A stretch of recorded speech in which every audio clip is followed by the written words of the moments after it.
What's going on, everybody? Welcome back to yet another video. So in today's video, we're going to be discussing my new day trading strategy for 2023. As always, if you guys do like stock market education and you do find value in this video, make sure to smash that like button as well as clicking that subscribe and that bell icon. It would mean the absolute world to me. Thank you guys for 44K subscribers. So without further ado, let's hop into the video. So real quick, in case you guys did not know, I do have a 450-page book on Amazon titled The New Age Technical Analysis. In my trading book, you're going to learn about support and resistance, price targets, rejects, bounces, all the indicators I use when it comes to trading, my specific swing trading strategy, my specific day trading strategy, plus much more. So if you guys do want to check out my book on Amazon, it is currently 20% off. The New Age of Technical Analysis, the link will be down in the description. And then other than that, make sure you guys do tune in every single morning at 8 a.m. Eastern time, where I go live on this YouTube channel for completely free, give you guys all of my levels to watch for the day, answer any questions you guys got, plus more. So again, make sure you guys tune in every single morning, 8 a.m. Eastern time, to the live stream. Anyway, so let's discuss this day trading strategy. As you guys have seen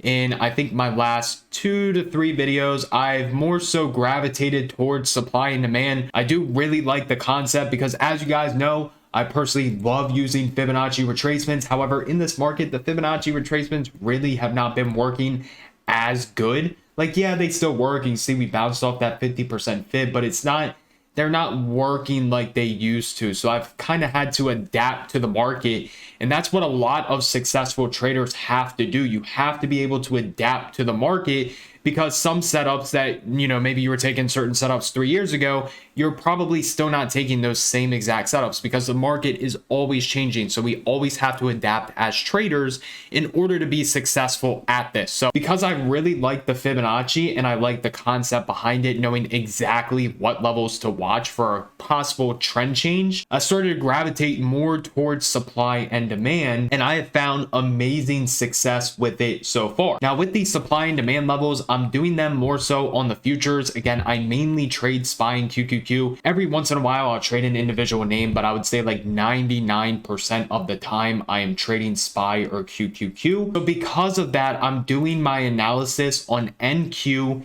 and ES, which is the futures. Now, why do I want to chart the futures when I'm trading SPY and QQQ options? The reason being, the futures are open 23 hours a day. They are open from 6 p.m. Eastern time all the way to 5 p.m. Eastern time. They close for an hour and then they open back up at 6 p.m. This is where the big money is trading. Big money is moving these futures. And if you were to pull up a chart of like SPY next to, let's just pull up ES real quick, the price action is almost the exact same. The difference is what happens in between the overnight session and the pre-market. Now, during intraday, everything is the exact same. But again, overnight, post-market, pre-market, you can see that SPY price action is a lot different than it would be on ES. That's why I prefer to do the technicals on ES, especially if you're somebody who plots supply and demand. In order to have a demand zone, you need to have a red candle before the big move up. There might not be that red candle before the big move up on SPY because maybe it happened in the overnight session, or maybe you're finding a supply zone, but there's no green candle on SPY to validate that supply zone. That's why it's more important to do the analysis on ES and simply trade the SPY options.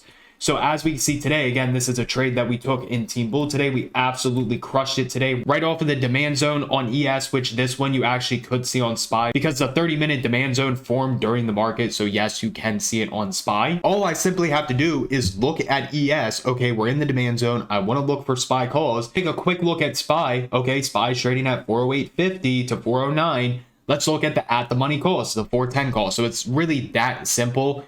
And I've had a lot of people ask me, why not just do it on SPY? That's exactly why, because you're going to see stuff on ES and NQ, the futures, that you're not going to see on SPY and QQQ. So I'm staring at the ES and NQ chart, and I am just simply trading the SPY and QQQ options. Take a very quick look at SPY and QQQ. What is the price? What is the option that I am looking at? And I always go at the money. So going back on over to the futures, again, I'm doing all of my analysis on here. It's been a lot more supply and demand levels. So this area that we've traded the last 2 days was this 30-minute demand right here. Again, I made a video about it yesterday. So if you guys didn't see that, definitely make sure you guys do go watch that. It's on my channel. But as you can see, we bounced out of it here, bounced out of it today. I will say I probably won't use it again because we kind of broke the level. The reason I was liking this and I never closed out of my position was because all the 5-minute candles closed above the demand zone, therefore not completely invalidating it. But anyways, discussing on how I kind of go about finding these levels, I'll start on the daily time frame. It's just like basic support and resistance. I'll start on the daily, and then I'll be looking for my supply zones. Again, I will make more videos on supply and demand in the future, but I will start looking for certain supply and demand zones. So as you can see on the daily, we have this supply zone right here, which we have not been able to break above. If we're able to break above there, then we should see a nice continuation to the upside. So I'll go and I'll start marking my daily areas of supply and demand. After that, break it down to a 4-hour time frame, start looking for more areas. So there's a demand zone down here. If we really were to start flushing down to this area, then I would watch this as a possible demand zone. So I'll continue to look for 4-hour zones. I'm not going to mark all of them on this chart because it's going to be absolutely a disaster if I do that. But there's also one right here I would say is a little lower probability because there wasn't that big of a move up compared to this one over here. There was a larger move up before ever coming back to that zone. So I'm not going to mark that, but personally, I would consider this one. It would just be a little lower probability. Once I'm done that, I'll break it down to either a 3-hour or 2-hour. It just really depends on the price action. And then you can see that we ended up having a tiny 2-hour zone right here for demand. So we ended up forming a 30-minute zone with a 2-hour zone right here. So you can see that we bounced right off of that 2-hour zone. And I'm just going to make this green. For the time being, we did break below it, so I probably would not use it going into the future. But you can see that if you were able to get this zone right here, that was the exact bottom right here. And we ended up having a massive move to the upside. So then from there, I'll start breaking it down to the 2-hour time frame and then maybe down to the hour time frame and start looking for other zones. Again, they need to be valid zones. We ended up forming a new zone today right here. You can see that we have this drop, base, and then rally. So what we're going to do is we're going to go to a smaller time frame, maybe a 15-minute. So it looks like that level is only valid on the hourly. So what we can do is actually just delete these two right here. And now we have our new zone of demand right here. So that's going to be an area that I would watch tomorrow. Now, again, I'm doing this on ES and NQ. So if we go on over to NQ, again, I gave everybody the exact bottom 2 days in a row on ES simply just by using demand.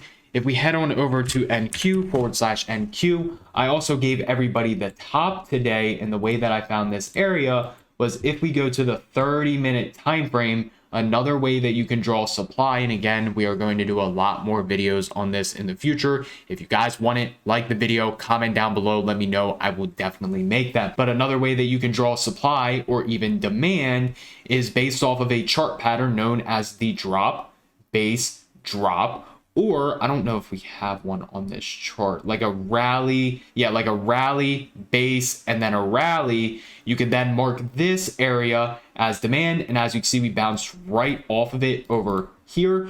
And then eventually, you know, we broke below it, so it's no longer valid. So the way that I gave everybody the top today was based off of this zone right here. We had the drop, the base, and then the drop. So this area is then supply. You want to watch the area as we come up to it. Again, watch it on NQ because you are likely not going to see this on QQQ. So as NQ started trading up into the level, watch the price action. Nice little dragonfly doji with a lot of volume, letting us know that sellers were in the market. They were getting their orders filled. Came up, tried again, could not, and then it broke below the low of this candle, validating your short entry with a stop loss right above supply. So yeah, that was just a quick little rundown on the new day trading strategy that I've been using. It's going absolutely amazing. I am loving supply and demand. So like I said, I will be doing more videos on this in the future, only if you guys want it. So again, like the video, comment down below letting me know. As always, if you guys did find value in this video, make sure to click that subscribe button as well as clicking that bell icon. It would mean the absolute world to me. Everybody have an amazing rest of your day, and I'll see you guys in the next video.